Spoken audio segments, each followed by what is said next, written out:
Hey everybody, welcome back to Everyday Barbecue. My name is Mike, and today I'm going to do a beautiful steakhouse style tri-tip sandwich for you out on the Camp Chef pellet smoker. Coming up right now.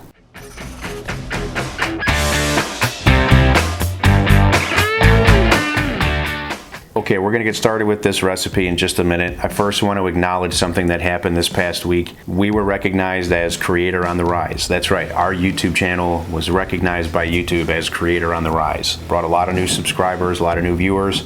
I'm very grateful and very appreciative of that because very few creators actually get picked for that. So, big deal. Thank you all for supporting me and getting me to where I'm at now. I'm really looking forward to the future, and welcome to all those new viewers. Now I've got a beautiful tri-tip here that was in the freezer. This was sent to me a couple months ago by my friend Matt, and I really appreciate you sending this out, Matt. This is a prime cut, and I'm looking forward to smoking this outside. We're going to do a reverse sear on the Camp Chef Woodwind WiFi. I'm also going to be making a steakhouse mayo to go along with this, and I've got some bread here, some buns that were sent to me from this bakery in Wisconsin that I can't wait to show you guys. We'll get to that in a second. First, we need to start by trimming this tri-tip. So we're just going to flip this over, and we're going to be taking off all or most of this fat. When I cook tri-tip, I like to get rid of a lot of this stuff. The reason why we're going to eliminate this is because we want a place for our seasoning to adhere to, and it's not going to stick to fat. So we're just going to continue to go through this here until we get down as far as we can without having any waste or having minimal waste. Okay, that looks really good to me. Now we're going to go ahead and season this up.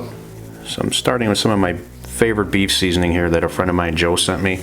I'll be telling you more about that stuff in the coming weeks. I've already mentioned it here on the channel before. It's excellent stuff. He's a small business and he's just starting up. You can hear my dog in the background. And we're also going to hit this up with some Montreal. We'll get this top side done now. Yeah, we'll get some Montreal on there. I just want to go for that nice crust on the outside, that nice texture. Okay, so our tri-tip is ready to go. I'm just going to kind of move this aside for a couple seconds, and we're going to get started with a steakhouse mayo. Now, if I didn't already mention it, the Camp Chef is already outside preheating, and that's going to be about 200, 225 degrees is what we're going to smoke this at until we hit an internal temperature of about 110. I'll pull it and rest it, and while I'm resting it, I'm going to crank up that sear box to the highest temperature I can, and we're going to finish this off with a beautiful sear. Okay, so for this mayo, I'm starting out with about 1 cup of mayonnaise. I'm going to add 1 tablespoon of minced garlic, a couple tablespoons of Worcester sauce, or Worcester sauce, I don't even know how you say it, whatever. And yeah, I'm adding a little A1 to this. Again, maybe a couple tablespoons. For some texture, we're going with some Montreal steak seasoning.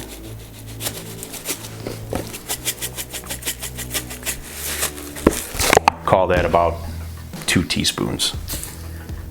Now we just need to get this mixed up. There we go. You can also blend this if you want, but I kind of like to keep it to where I can get at that texture with the pepper and the garlic and everything, so I just like to hand mix it. Next step is for us to get outside and get that tri-tip on the cooker. I'll meet you out there. Put on a coat, it's cold out. All right, let's get this on. Now we're just gonna get our probe in. Okay, probe's in, cooker's going. We're just going to let this thing cruise all the way up to 110 degrees internal temperature. And from there, we'll pull it off, rest it, get this sear box ready to go, and we're going to sear the heck out of this bad boy. So I'll see you guys in just a little bit.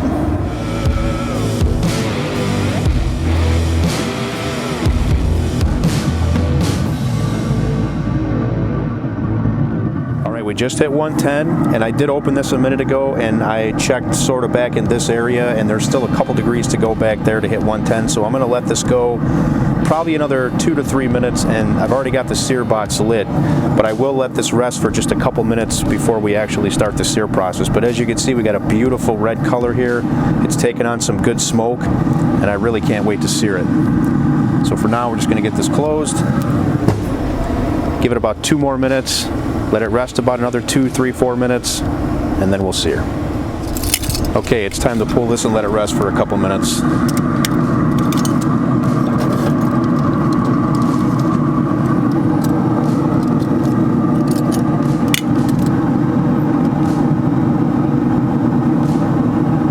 beautiful color. Now it's really cold out here, so just having it here for a couple minutes should help it to sort of start stopping from cooking, because we want to do that before we hit our sear. Sear box is already really hot. All right, our grill box temperature gauge is just pinned to the max, so we are ready to sear. Let's do it.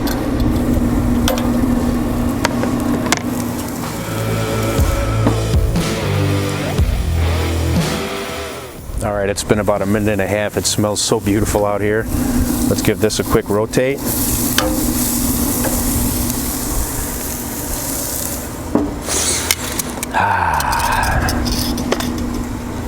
Glorious.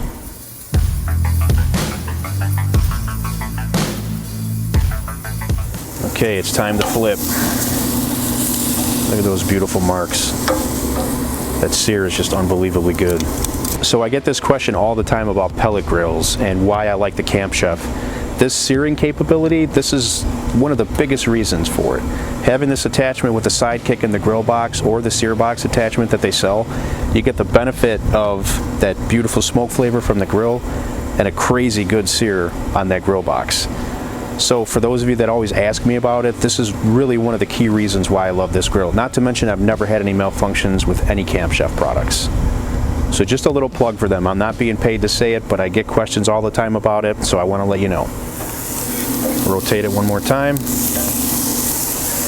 Give it about 30 more seconds, and then we're going to temp it.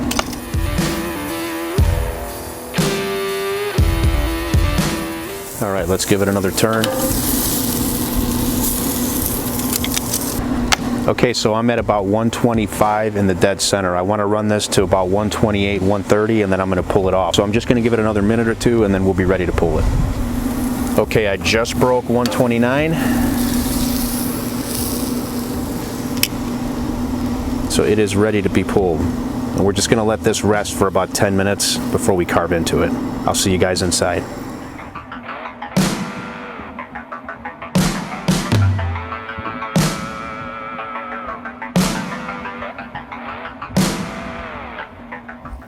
Okay, we're back inside. This is rested for about 10 minutes, and my God, does it smell unbelievably good. So it's time to cut this up, and we're gonna build a sandwich.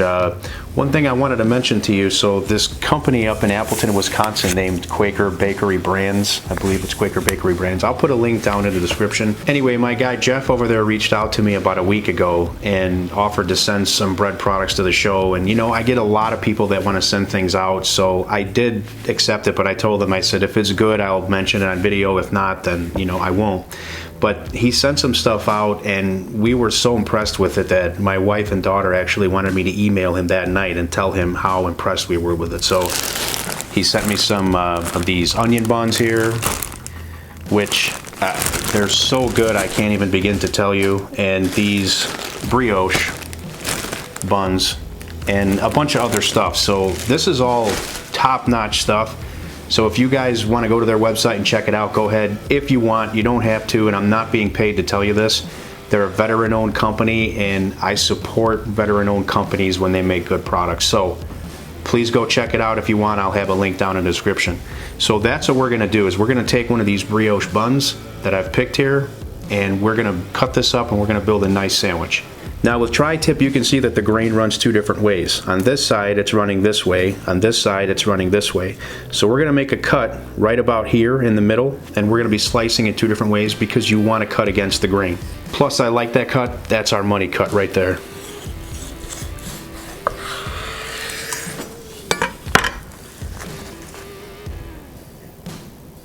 And look at that. We absolutely nailed this cook. So now I'm just gonna go ahead and start slicing.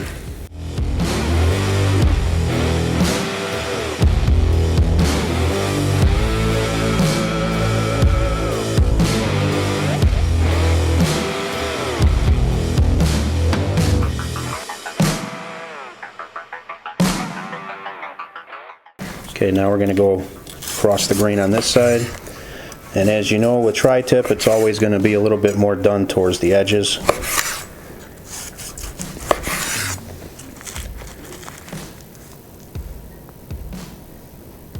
But look at that nice smoke ring we got. I really can't wait. I got to try this. That is filet mignon flavored right there. Filet mignon. Holy cow, that's good, man. All right, so you can see how juicy this is. I got a little juice problem here. I'm gonna have to clean off this board before we can build the sandwich. Just give me a minute. Okay, so as I mentioned, I have these buns here. This is just one of the best, nicest looking brioche buns I've ever seen, and honestly, they taste crazy good. We did burgers with these the other night. Wow. Okay, so a lot of this is already missing because my family's here and they're starving and they've been picking away at this, but we're gonna take most of what we have left here and we're gonna build a sandwich.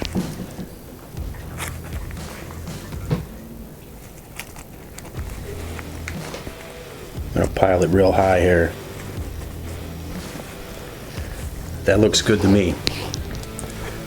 Now I did saute some onions off camera. This is, you guys know how to do this. This is just a chopped clove of garlic, a small onion, and some olive oil that just sauteed for a bit. And I wanted to add that little bit more steakhouse effect. There we go there. And now our mayo, or sauce, whatever you want to call it.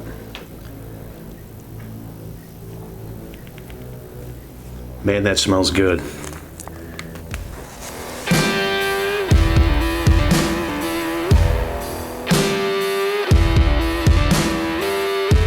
So I forgot my green onions.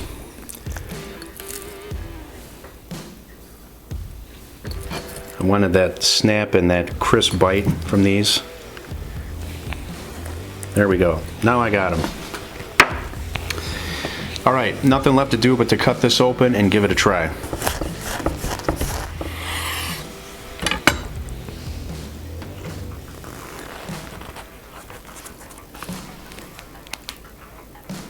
Beautiful. This seems like the less of the two messy sides. So anyway, thanks for hanging out with me today. Cheers, everybody. All right, that screams steakhouse. Everything from the smoke flavor on the meat to the sauce, I think, is what really does it. But the onions, the green onions with that little snap. And this bun is perfect for this sandwich. So I want to thank Jeff for sending these out. Anyway, guys, listen, you got to give this a try. This was really easy. Whether you have a Camp Chef or any other cooker, it doesn't matter. Do this reverse sear on this tri-tip, make this mayo, get yourself a good bun, give this recipe a try. Till next time, I'll see you on the next episode.